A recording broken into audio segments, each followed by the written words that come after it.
नमस्कार, मैं हूं जल्पा क्षत्रिय और आप देख रहे हो राष्ट्र प्रथम। राष्ट्र की भक्ति करते हैं, किसी पक्ष की भक्ति नहीं।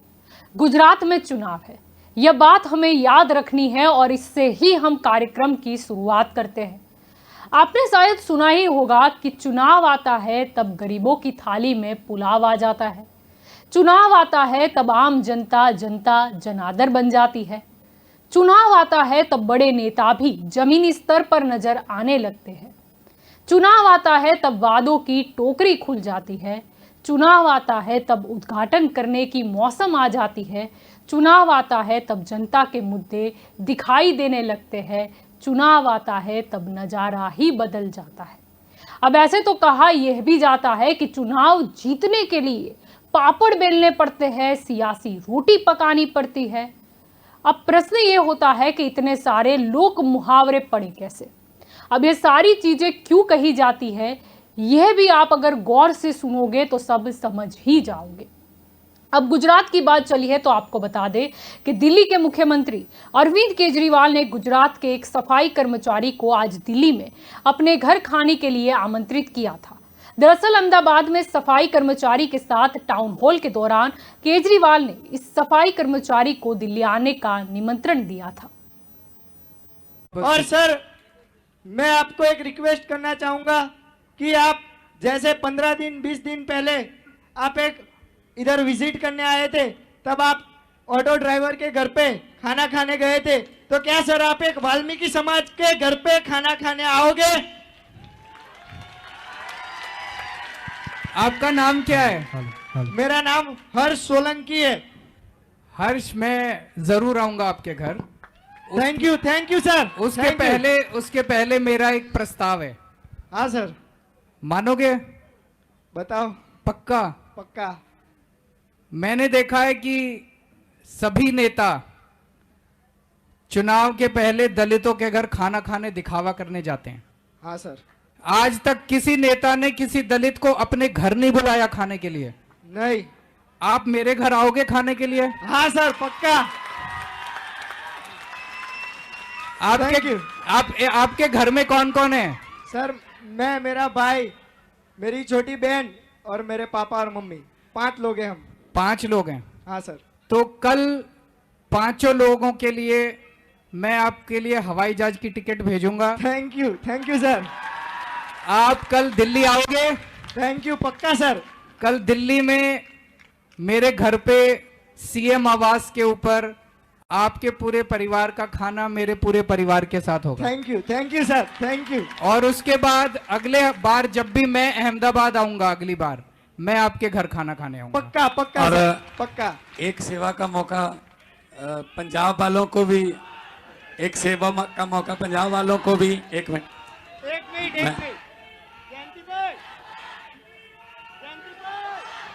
हर्ष, एक सेवा का मौका पंजाब को भी मिलना चाहिए कि कल जब आप 5 लोग आप अपने परिवार के समेत सीएम साहब के घर पे खाना खाओगे, तो आपके ठहरने का प्रबंध जो है वो पंजाब भवन में करेंगे, दिल्ली में आ जाओ। Thank you sir, thank you. तो आप दिल्ली में स्कूल भी देख के आना, सब कुछ देख के आना दिल्ली में, फिर बताना है। पक्का पक्का sir. Thank you sir. Thank. अब जैसा कि आपने देखा कि सभा के दौरान हर्ष सोलंकी नाम के सफाई कर्मचारी ने पूछा कि जब आप पहले यहां आए थे तो आप एक ऑटो ड्राइवर के घर खाना खाने गए थे, क्या आप इस बार वाल्मीकि समाज के व्यक्ति के घर खाना खाने आओगे?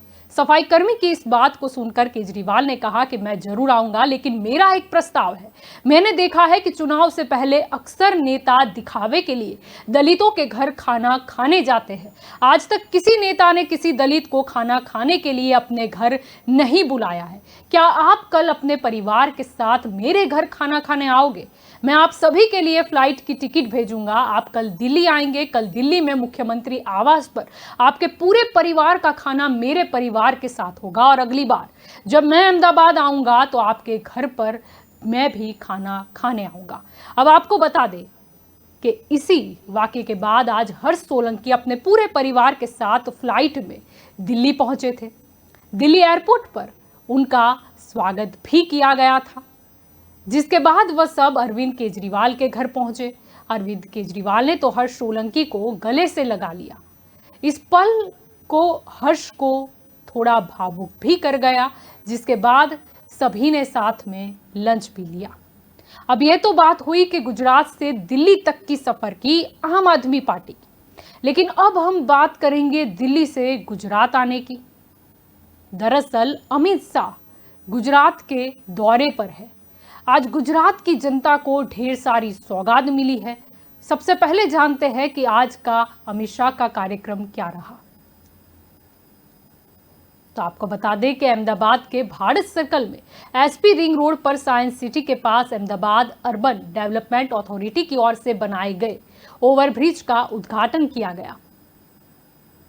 तो साथ ही विरोचन नगर में प्राथमिक स्वास्थ्य केंद्र और अहमदाबाद अर्बन डेवलपमेंट अथॉरिटी की ओर से बनाए गए मिलन केंद्र समाजवादी का भी उद्घाटन किया गया। अमित शाह ने विरोचन नगर के पौराणिक मंदिर मेलडी माता जी के दर्शन पूजन भी किए।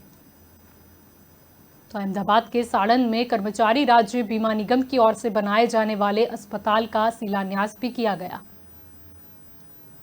अहमदाबाद के बावला में नलकाठा क्षेत्र के गांवों के किसान सम्मेलन को भी संबोधित किया गया। और साथ ही आपको बता दें, अहमदाबाद नगर निगम के साउथ वेस्ट जोन के नवनिर्मित कार्यालय का उद्घाटन और गरीबों के लिए बनाए जा रहे 2140 आवास और सकरी तालाब के जीर्णोद्धार के काम का शिलान्यास का भी आयोजन किया गया। मैं भूपेंद्र सिंह અને ઋષિભાઈનો આભાર માન્યો, પણ સાથે સાથે હું આપણા વડાપ્રધાન નરેન્દ્રભાઈનો પણ આભાર માનવા માંગુ છું, કારણ કે નરેન્દ્રભાઈ જો નર્મદાનું પાણી ગુજરાતમાં ના લાયા હોત, અહીં સુધી ના લાયા હોત, તો અહીં પહોંચવાનો સવાલ જ ઊભો નતો થતો। આ કોંગ્રેસ થી આવે 1964 થી નર્મદા યોજનાને ઠેલે ચડાવી હતી। 1964 થી જ્યારે નરેન્દ્રભાઈ મુખ્યમંત્રી બન્યા, નરેન્દ્રભાઈએ ગુજરાતના ભગીરથ તરીકે કામ કરી નર્મદા યોજનાને અમદાવાદ જિલ્લા સુધી પહોંચાડવાનું કામ કર્યું છે। મિત્રો, આપણે સૌ તાલીઓના ગડગડાટ સાથે નરેન્દ્રભાઈનો ધન્યવાદ માનવો જોઈએ। મિત્રો, આ સાણંદ તાલુકાના 37 અને બાવરા તાલુકાના 16 ગામો મારા મત વિસ્તારના આયા છે। એ સૌ ખેડૂતોને હું કહેવા માંગુ છું, આ દિવાળી અને બેસતા વર્ષે વધારે ઘી વેડીને કંસાર બનાવજો ભાઈ, આપણા સારા દિવસો ચાલુ થવાના છે। मित्रों, आज ज्यादा लंबी बात नहीं करनी है। मैं सिर्फ यहाँ केवल और केवल आज भूमि पूजन करने नहीं आया, भूपेंद्र भाई का धन्यवाद करने के लिए आया हूं कि इन्होंने मेरे मत क्षेत्र में ये बहुत बड़े अस्पताल का शिलान्यास किया है। इसलिए शिलान्यास भी मैंने नहीं किया।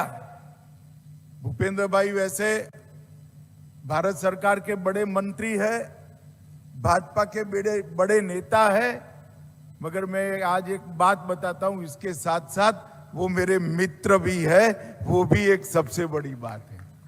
मित्रों, उन्होंने गांधीनगर लोकसभा में 2 दिन के अंदर 350 बेड यहां और 150 बेड कलोल में, कुल मिलाकर 500 बेड का अस्पताल ईएसआईसी के द्वारा खोलने का निर्णय किया है। मैंने मंच पर उनको विनती करी कि बहुत सारी फैक्ट्रियां, कल कारखाने यहां लगे हुए हैं, श्रमिक भाई तो है ही है, मगर ये अस्पताल इतना आधुनिक आप बना रहे हो तो आप गांव वालों के लिए भी खोल दो। तो तनिक भर की देर करे बगैर साणंद तहसील के सारे गांवों के लिए इस अस्पताल के दरवाजे उन्होंने खोल लिए। ये अस्पताल के अंदर ओपीडी, इंडोर फैसिलिटी, एक्सरे और इसके बाद की सभी रेडियोलॉजी सुविधाएं, पूर्ण प्रयोगशाला, सारे ब्लड टेस्ट से लेके सारे पैथोलॉजी के टेस्ट होंगे, ऑपरेशन थिएटर होगा, प्रसूति की व्यवस्था होगी, इंटेंसिव केयर यूनिट होगा, अल्ट्रासाउंड भी होगा। और मैंने भूपेंद्र भाई को कहा है, मुझे आज सुबह ही साणंद के कई उद्योगपतियों का फोन आया है कि भाई सरकार इतना सारा कर रही है तो 10 करोड़ तक का जो भी डिजाइन भूपेंद्र भाई करेंगे, इसके अंदर MRI मशीन लाना हो, कोई भी मशीनरी लानी हो, कैथ लैब बनानी हो, जो कुछ भी करना हो, GIDC के उद्योजक की सहयोग से हम करेंगे।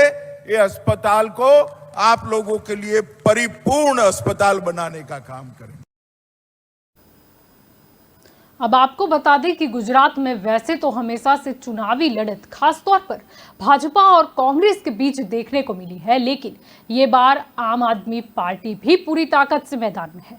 लेकिन उसके अलावा आपको ये भी बता दें कि AIMIM भी गुजरात चुनाव में उतर रहा है। शनिवार को AIMIM के अध्यक्ष असुद्दीन ओवैसी ने आगामी गुजरात विधानसभा चुनावों के लिए 3 उम्मीदवारों की घोषणा भी कर दी। ओवैसी ने जिन नेताओं को उम्मीदवार बनाया है उनमें जमालपुर से साबिर काबलीवाला, दानी लिमडा से कौशिक परमार, सूरत ईस्ट से वसीम कुरैशी का नाम फाइनल किया गया है। बता दें कि साबिर काबलीवाला AIMIM के गुजरात अध्यक्ष भी है और विधायक भी रहे हैं। गुजरात में कांग्रेस मुख्य विपक्षी दल है। पिछले विधानसभा चुनाव में कांग्रेस ने जबरदस्त प्रदर्शन किया था, लेकिन विधायकों के लगातार दल बदलने के साथ सीटों की संख्या भी कम होती गई। लेकिन इस बार जब आम आदमी पार्टी और AIMIM भी मैदान में है तो क्या कांग्रेस की सीटों पर इसका असर देखने को मिलेगा? ऐसे तो सत्ता पक्ष का सपना कांग्रेस मुक्त का है, तो क्या इस सपने को पूरा करने में कहीं ना कहीं आप और AIMIM भाजपा को फायदा करा जाएगी? पर कई बार नजदीकी फायदा लंबे समय पर बड़ा नुकसान भी करवा जाता है। कहने का मतलब मुद्दा सिर्फ गुजरात विधानसभा 2022 का नहीं पर 2024 का है। अब केजरीवाल किसी नारे के बारे में बता रहे थे, सबसे पहले तो वो देख लेते हैं। और आजकल एक नारा भी चल रहा है, 1 कटोरी 2 समोसा।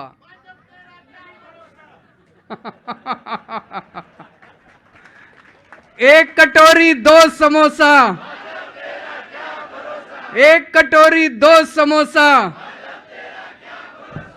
इस बार भगा दो इन लोगों को। अब ये नारा आम आदमी पार्टी गुजरात के बाहर लेके आई तो क्या होगा?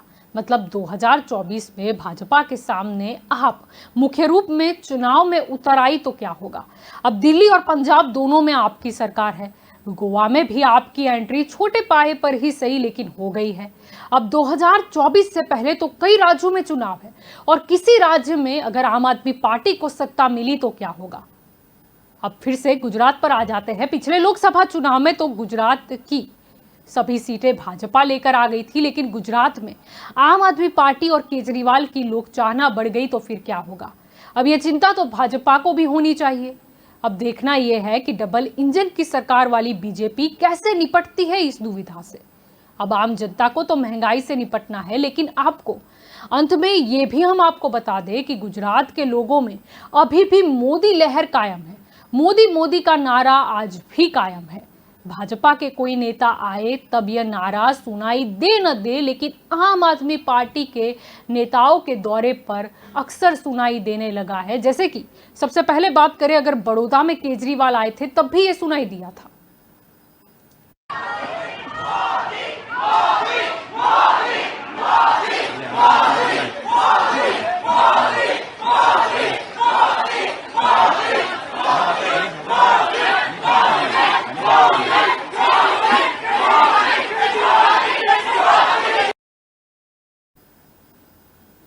आपको बता दें कि सिर्फ बात यहीं से नहीं अटकी, फिर तो जैसे ये सिलसिला बन गया है, अब फिर एक बार मोदी मोदी के नारे सुनाई देने लगे।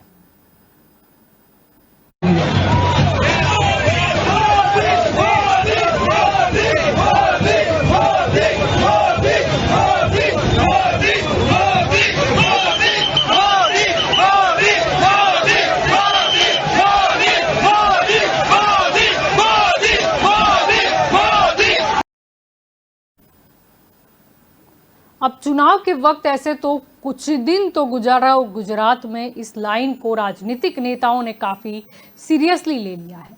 दौरे तो होते रहेंगे, लेकिन मुद्दा ये है कि क्या ये सब दौरे सिर्फ गुजरात चुनाव के लिए ही हो रहे हैं? क्या गुजरात में चुनाव के परिणाम आ जाएंगे? फिर क्या राजनीतिक पार्टियां ये तस्दी लेगी कि वो यहाँ पर गुजरात की जनता के बीच आए और जो वादे किए गए हैं वो पूरे हुए हैं या नहीं, या जनता कितनी खुश है वो भी सुनने की तस्दी लेगी। मुद्दा यहाँ पर यह है कि कांग्रेस कहाँ गुम है। जैसे कि हमने पहले बात की, कहा यह भी जाता था अब तक कि कभी भी गुजरात में गुजरात के लोगों ने तीसरे मोर्चे को स्वीकार नहीं किया, यानी कि कोई तीसरा पक्ष अगर प्रयास भी करे तो भी गुजरात में उसे भाजपा और कांग्रेस जितनी सफलता नहीं मिल पाई है। लेकिन क्या ये अब एक लाइन जो है, जो तख्ती पर लिखी हुई मानी जाती थी, क्या ये अब झूठ साबित हो पाएगी?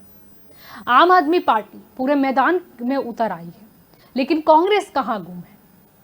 कांग्रेस की बात करें तो अशोक गहलोत कुछ समय पहले नजर भी आए थे, लेकिन अब तो राजस्थान ही खतरे में है। मुद्दा यहाँ पर यह है कि भारत जोड़ो यात्रा का कुछ लाभ शायद आने वाले चुनावों में होगा, ये माना जा रहा था, लेकिन यहाँ पर तो पूरा ही गणित बिगड़ चुका है।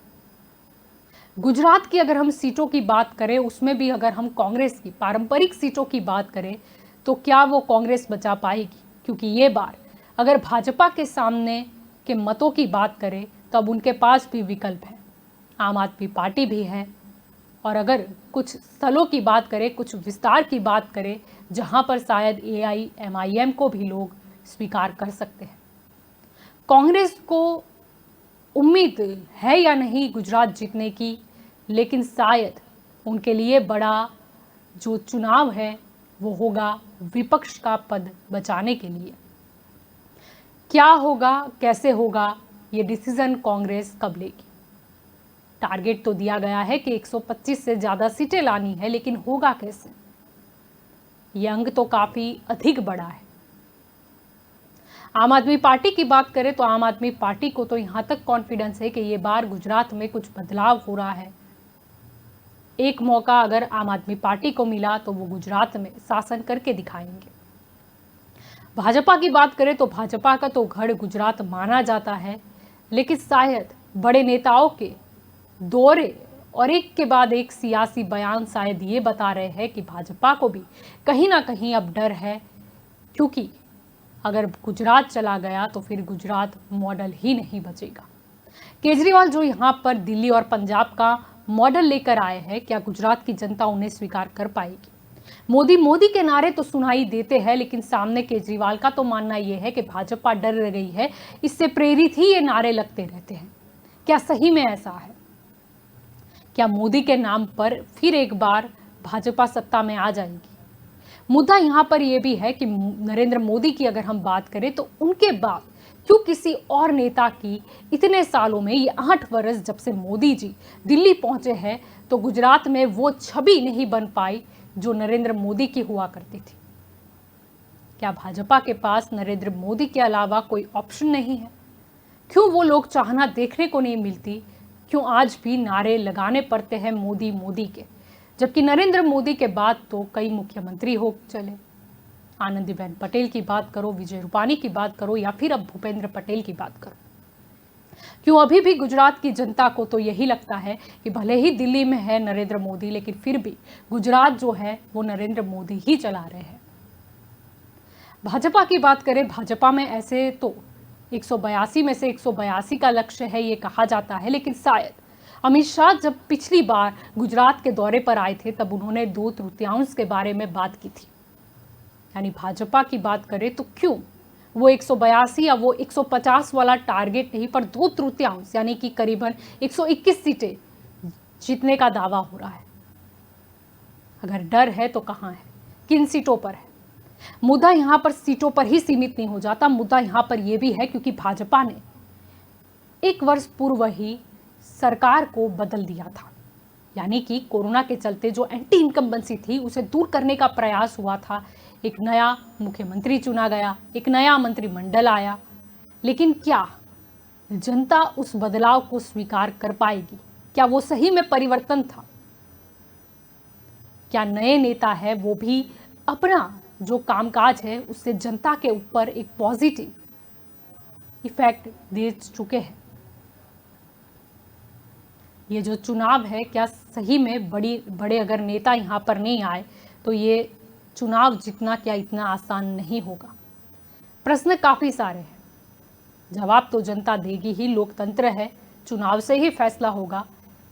लेकिन मुद्दा ये है कि गुजरात मॉडल और ज़्यादा स्ट्रॉन्ग दिखेगा। क्या डबल इंजन की सरकार है इसीलिए गुजरात को ही लाभ हुआ है, या फिर इससे पहले जब मोदी जी पहुंचे दिल्ली, उससे पहले यहाँ के मुख्यमंत्री नरेंद्र मोदी थे इसीलिए गुजरात का विकास है? प्रश्न काफ़ी सारे हैं। प्रश्न तो यहाँ पर यह भी है कि भाजपा के लिए ये ना हो जाए कि कांग्रेस मुक्त का सपना तो देखा और शायद कांग्रेस को धीरे धीरे कम सीटों में लाया भी जाए, लेकिन कहीं आम आदमी पार्टी तो घर नहीं कर जाएगी। क्योंकि 2022 की अगर हम बात करें तो अब तो 2022 के साथ साथ 2024 भी सुनाई देने लगा है। अगर 2024 की बात करें तो जरूरी होगा कि गुजरात की सभी सीटें फिर से एक बार भाजपा के खेमे में आए, तब भाजपा का जो पक्ष है वो स्ट्रांग बनेगा। क्या सही में गुजरात में अब भाजपा के लिए इतनी आसानी होगी? क्या 2/3 सीटें जीतने का जो दावा किया गया है, क्या 2/3 सीटें लोकसभा में भी रह जाएगी? प्रश्न उठना तो जायज है। मुद्दा तो ये भी है कि गुजरात के चुनाव में जो इतने सारे दूरे लग रहे हैं, वादे भी हो रहे हैं, वो वादों से जनता को क्या लाभ होगा? गुजरात की जनता को क्या चाहिए? मुद्दे की प्रतीक्षा तो ये भी हो रही है कि अब सब जात पात और ये सब राजनीति छोड़कर महंगाई के विषय पर कोई चर्चा करे, क्योंकि मुद्दा तो वही है, बहुत हुई महंगाई की मार। अब देखते हैं कि ये मुद्दा कौन उठाता है, कांग्रेस उठाता है या फिर आम आदमी पार्टी उठाती है या फिर भाजपा, जो कि कई बार कुछ जो अकल्पनीय हो वो कर जाती है। तो क्या ये बार वो महंगाई को कम करके एक मास्टर स्ट्रोक दे जाएगी? क्या फिर से एक बार गुजरात मॉडल बन जाएगा कि किस तरीके से राज्य चलता है और किस हिसाब से फिर देश चलाया जाता है? अब देखना यही होगा कि आगे क्या आता है। और टिकट की अगर हम बात करें तो टिकट भी किसे मिलती है या किसकी कटती है, या कुछ आंतरिक कलह है वो किसी की हार या जीत का कारण बन जाते हैं। तो ये तो हमारी स्पेशल रिपोर्ट थी। आप आगे भी जानकारी के लिए जुड़े रहे राष्ट्र प्रथम के साथ। नमस्कार।